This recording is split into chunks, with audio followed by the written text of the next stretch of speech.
ये विद्यार्थियों, संस्कृत की कक्षा में आपका स्वागत है। आज हम कक्षा 9th प्रथम अध्याय के तीसरे पद्यांश का अध्ययन करेंगे।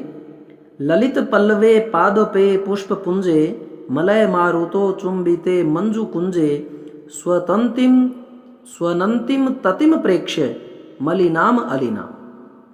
तो यहाँ ये लाइन देखिए कि मलय मारुतो चुंबिते, चुंबिते होता है चुंबन करना यानी स्पर्श करना। कौन कर रहा है स्पर्श? मारुत, ये हवा स्पर्श कर रही है।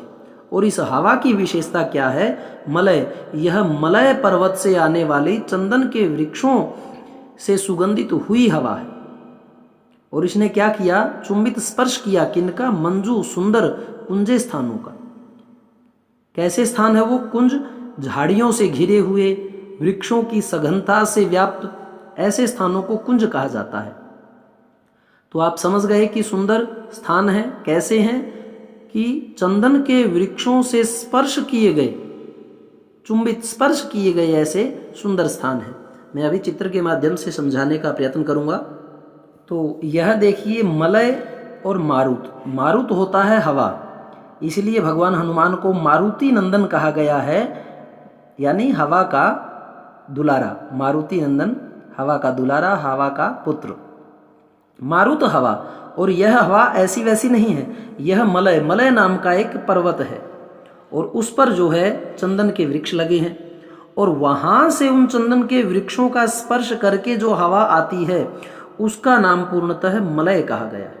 तो मलय कहने से हम क्या मान लेंगे कि चंदन के वृक्षों से सुगंधित, और मारुत का अर्थ हो गया हवा। तो मलय नाम मात्र से यह पूरी विशेषता को जो है अपने अंदर समाहित कर लेता है कि चंदन के वृक्षों से सुगंधित वायु के, मारुत वायु के, और चुंबिते, ये स्पर्श करने से ये हवा जो है चुंबन कर रही है किसका? मंजू कुंजे, इन सुंदर स्थानों का। तो इस प्रकार से आप इसको देखेंगे कि मलय मारुत, चंदन के वृक्षों से सुगंधित हवा के चुंबिते, स्पर्श करने से, मंजू कुंजे, सुंदर स्थान, यह हमारा एक दृश्य है। अब स्थान तो बता दिया, अब स्थान के बाद में फिर क्या कहा? वहां उस स्थान पर और क्या है? ललित पल्लवे, ललित कोमल, पल्लवे पत्तों वाले, कोमल पत्तों वाले पादपे वृक्ष। अब ये जो मंजू सुंदर स्थान है, यहां पर ललित पल्लवे, कोमल पत्तों वाले, ललित कोमल पत्तों वाले, पल्लवे पत्तों वाले पादपे वृक्ष हैं, और पुष्प पुंजे, और पुष्पों के समूह पर। यह दृश्य अभी पूर्ण नहीं हुआ, क्योंकि पहले इसने क्या कहा? मारुत हवा की विशेषता बताई, वो चंदन की स्पर्श से सुगंधित है।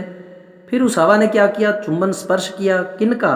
मंजू कुंजों का, सुंदर स्थानों का। और इन सुंदर स्थानों पर हैं क्या? ललित कोमल पल्लवे पत्तों वाले पादपे वृक्ष हैं। और क्या है वहां इस कुंज सुंदर स्थान पर? पुष्प पुंजे, वहां पुष्पों के पुंज हैं, समूह हैं।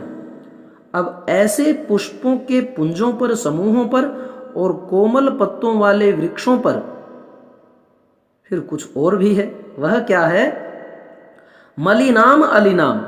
मलिनाम काले वर्ण के, मलिन वर्ण के, जैसे हम कहते हैं कि आपने मलिन वस्त्र पहने हैं।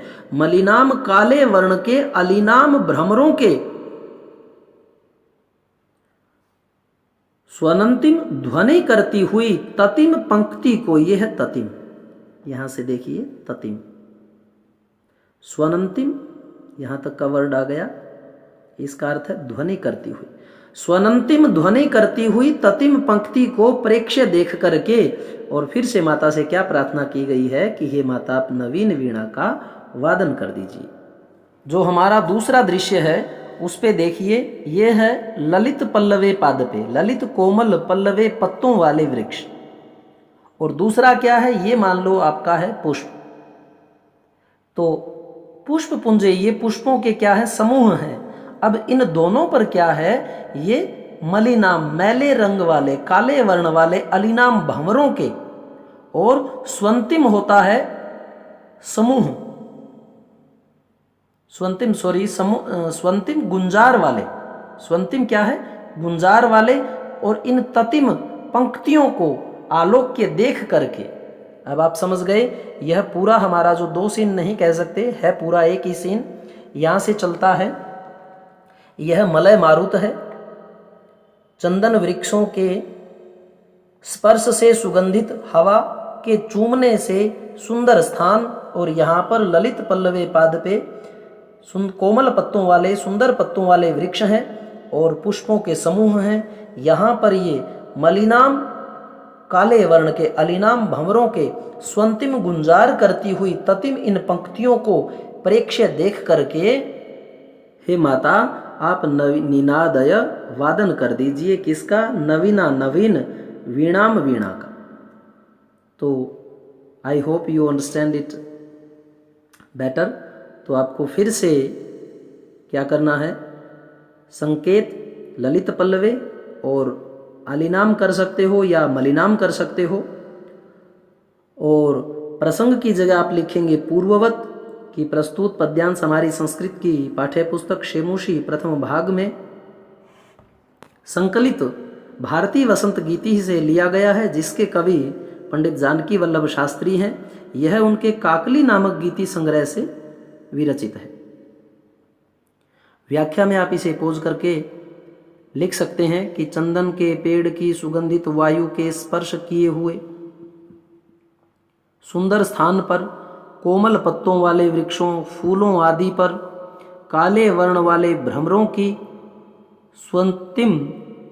स्वनंतिम गुंजार करती हुई ततिम पंक्ति को परीक्षा देख करके, हे सरस्वती माता आप नवीन वीणा का वादन करो। और भावार्थ में लिख देंगे कि इस पद्यांश में कवि ने कोमल पत्तों वाले वृक्षों व फूलों आदि पर मंडराने वाली भ्रमरों की पंक्ति को देखकर वीणा बजाने की प्रार्थना की है। तो इस प्रकार से आप इसको लिख सकते हैं। इस तरह इसको आप पोज कर लें, रोक करके इसे आप लिख लें। आपका अपना YouTube चैनल गुरुजी आरपी शोराण सब्सक्राइब करें और प्ले लिस्ट में जाकर के 9th के आप जितने भी पीछे के चैप्टर हैं उनका अध्ययन कर सकते हैं। धन्यवाद।